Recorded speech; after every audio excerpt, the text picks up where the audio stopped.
All right, we're working on our magic out here.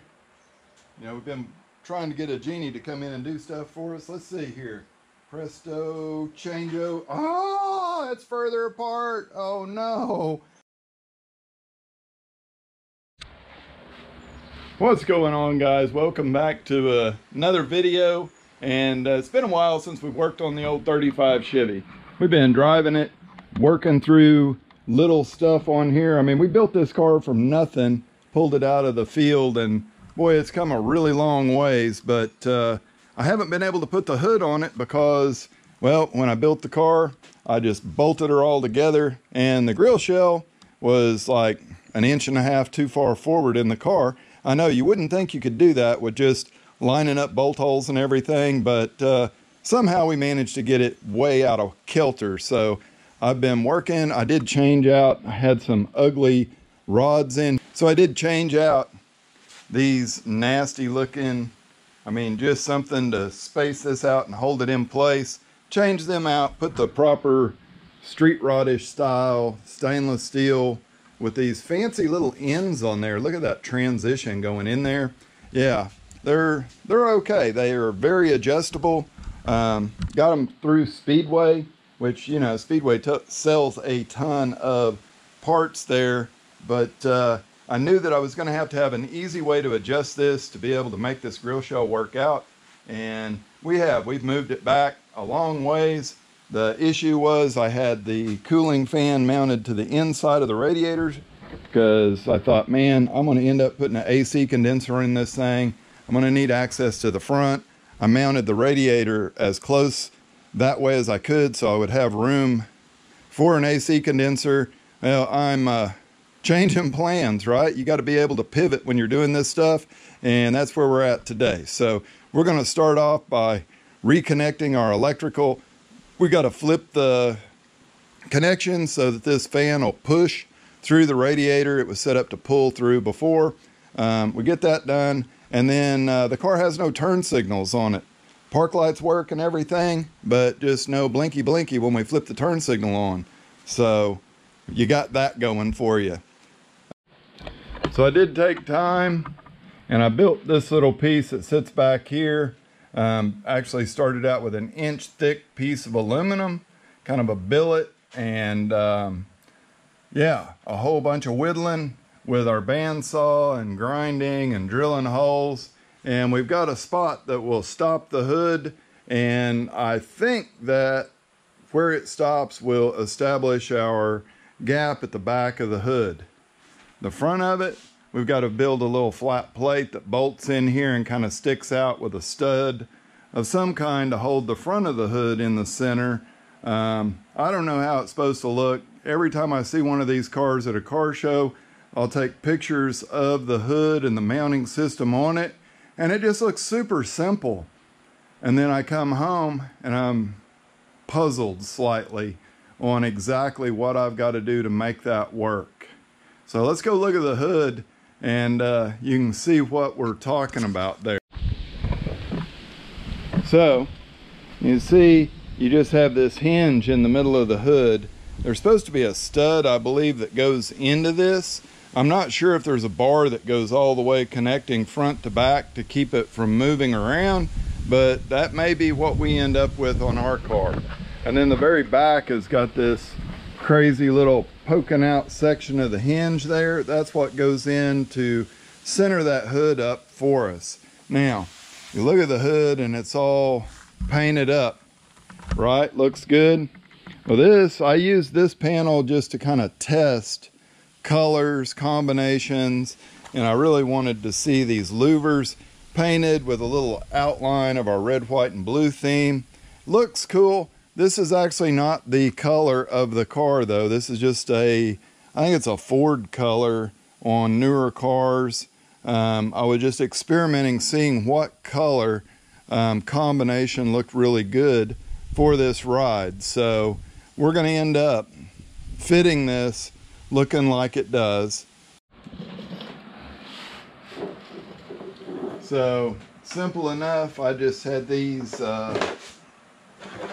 soldered and all the connections done up pretty nice on them. You know, the best laid plans sometimes don't work out for us. So basically we're just going to clip everything, clean it all up, put us some shrink wrap on there, get everything back together, and solder these connections up.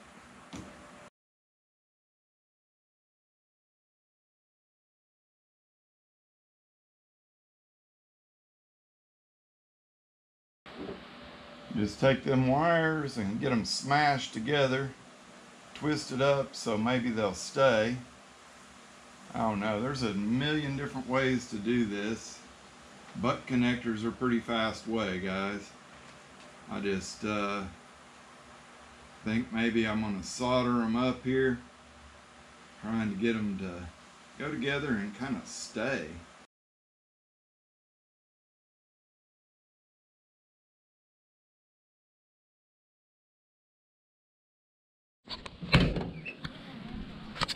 Alright, so yeah, horn button's not back on. Stay there, little buddy. Now, you can see up here, we got our just simple little, probably Amazon toggle switches. Nothing coming through anything because the battery's disconnected. Always do that when you start messing with your electrics. So you can see I have the dome lights hooked up. Oh man, that one's not even screwed in. And this one looks like he's unhappy about the way he's screwed in there. Yeah, those are just rock lights off of a four-wheel drive site. They work really good, man. At night it lights this thing up. I don't know if you guys can hear the fan going, but it is running. Yeah, lots of extra wire there. Old Hogshooter did it up. Let's see if we're pushing air or if we're sucking. Oh yeah, pushing right through the radiator, running out here. I just have those, oh no, it is still pulling. Okay, so what the heck, homie? Not necessarily the way we want to do it. Come on.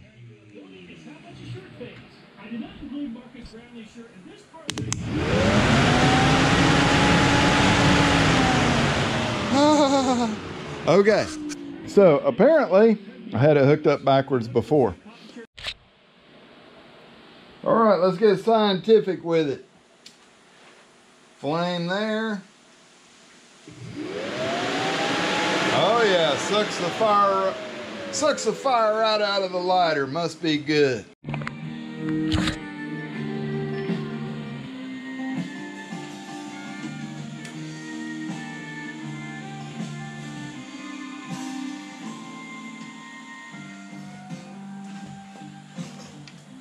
Oh yeah, nice little, no flame, no cord.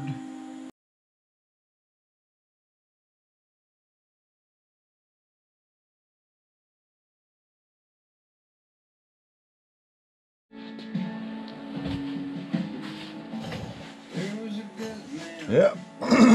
Yep, got her a little bit hot and kind of pre-shrunk some of my shrink tubes, so I'm going to go back and give her a couple little wraps of some electrical tape here just to make sure that the lightning stays inside of the wire.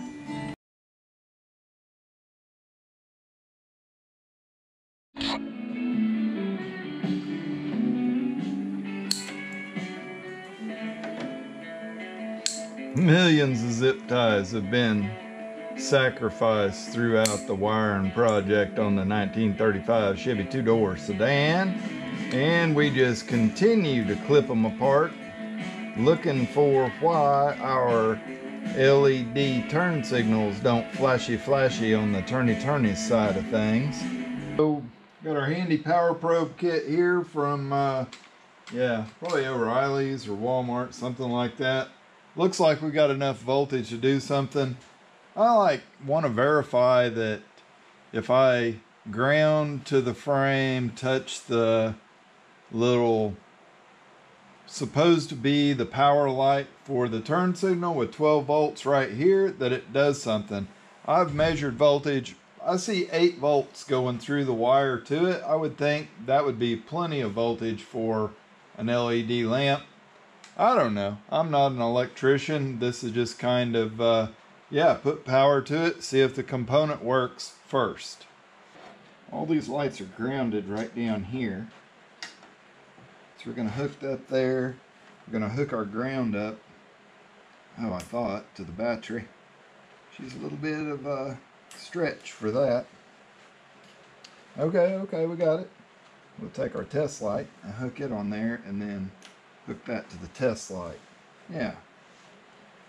And then we'll go on the hot side. Got a little bit nicer connector. Put it on there. It's too big for it too. Perfect. And we'll hook this little probe up here. And this should be just like having voltage there in that dude. So this says this is the right turn lamp. So, oh, look at that. Look at that, would you? So, and that's without adding a ground or doing anything from that bad boy. So let's try the other side. Looks pretty positive to me. Like, oh, yep. All right. Hey. Blinky, blinky, blinky, blinky, blinky, blinky. Yeah. Maybe some nerds will help. I want the whole bag.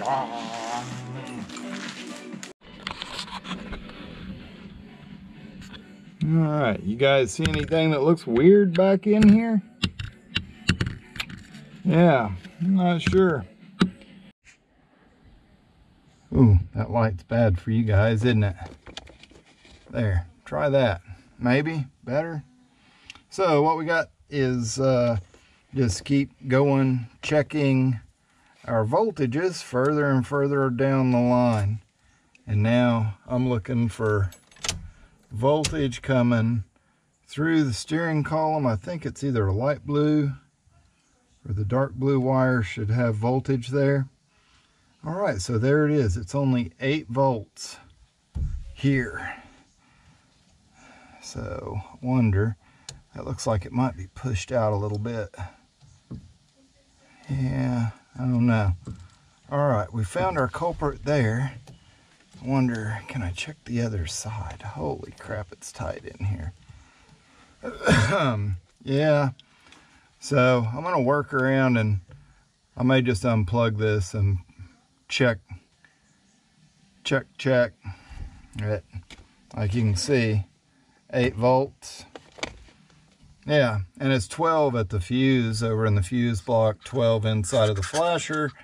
So, got something going. Well, things have escalated. Now we're in the column.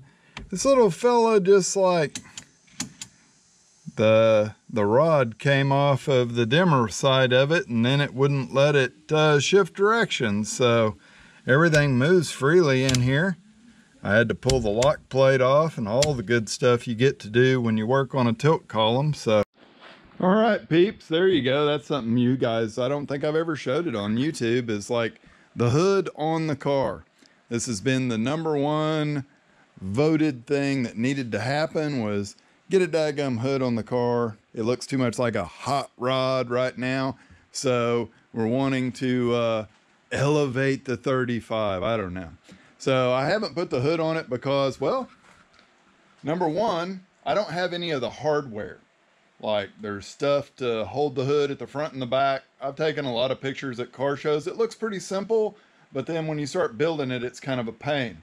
So no hardware, no like hood props, no irons for it. That's why it's got the stainless steel grill shell supports on it now, is because I don't have any of the original stuff. You go back and look at the pictures of this thing sitting in the field, and she was a little bit stripped down.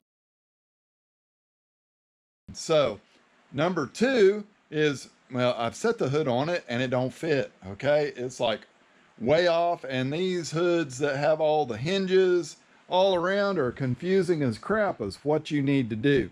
So, I've got it on there, and here we are. We're off about, I don't know, 1/2 to 3/4 of an inch off to one side with it just sitting. And, you know, you look at the gaps back here, and it's a big old gap. and then it tapers down to super tight. It's like the front of the car needs to go up, or the front of the body needs to go down, the back needs to go up. You get it how that works, right? So that's pretty obvious. The front up here at the grill shell is completely adjustable.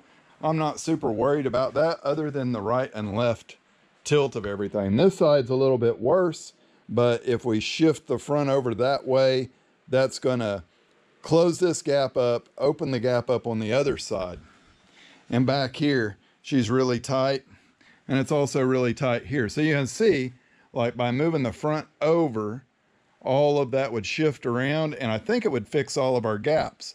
The only issue is where the front of the grill shell sits is in the middle of the frame. I mean, it is straight where it's at right now. So we built the back of this thing, and there should be a little bit of movement. And I'm thinking if we pivot the body over, whichever way, we pivot the body over, then it is only going to have to move maybe 1/8 of an inch to give us that amount that we need up at the very front. But it's got to move a full 1/8 of an inch over to the left to gain that. So come hell or high water, we're going to move these mounts around. Well, all right. I started working on the hood. I had been working on the turn signals and stuff, and you know, I took the grill out of this car, took a whole bunch of stuff apart. It did make working with this hood easier, and there's some other stuff I'm going to do that it's nice to have it out, but like this flasher says electronic, and I don't know. I don't think that it really is. It may have some electronics in it, looks like, but there's some metal stuff in there. Anyway, what we ended up doing here, let me turn the light on. We ended up pulling that out. And of course, the only other flasher I had is the old school little dink doink metal flasher. That wouldn't make it work. So I'm like, crap, I've been tracing wires, looking at stuff, like, man, everything looks good. It's all brand new. New turn signal switch in the column. Had to take the column apart 3 times to get everything back the way it needed to be. But check this out. We got us a flasher up here, and man, it's hard to see. It is a square plastic box, looks like a relay right here. I can't remember what YouTube channel I watched now, but YouTube learned me something that you got to have something that's all digital. Look at that. Blinky, blinky, blinky, blinky. They blink nice and bright back here, right? And then we go up to the front, and well, you can see it already is flashing up front. So yeah, let's turn some headlights on and see what happens. Yeah, I'm feeling dangerous. How about you? I still see it flashing, homie. Oh, one thing that did happen, I think we lost a bulb on the right side, didn't we? So dim lights out over there. Parking lights work. Let's look at the back. Put the headlights on and see what that looks like, man. I'm pretty dang excited. Dude. Hey, we fixed something. Holy cow. Yeah, and then we're back to the hood, and you know, it looks cool. It doesn't fit good, but it is a hood, and a hood it will be. So I built the piece for the back. I've got to build something for the front, I think, to kind of hold it. I did shimmy the body around and stuff, and I've got it with, she's within 1935 tolerances, I guarantee you guys. So I'm going to mess around with that some more. It's Thursday night, Lead Ain't Dead show is Saturday. Probably not going to thrash that hard on this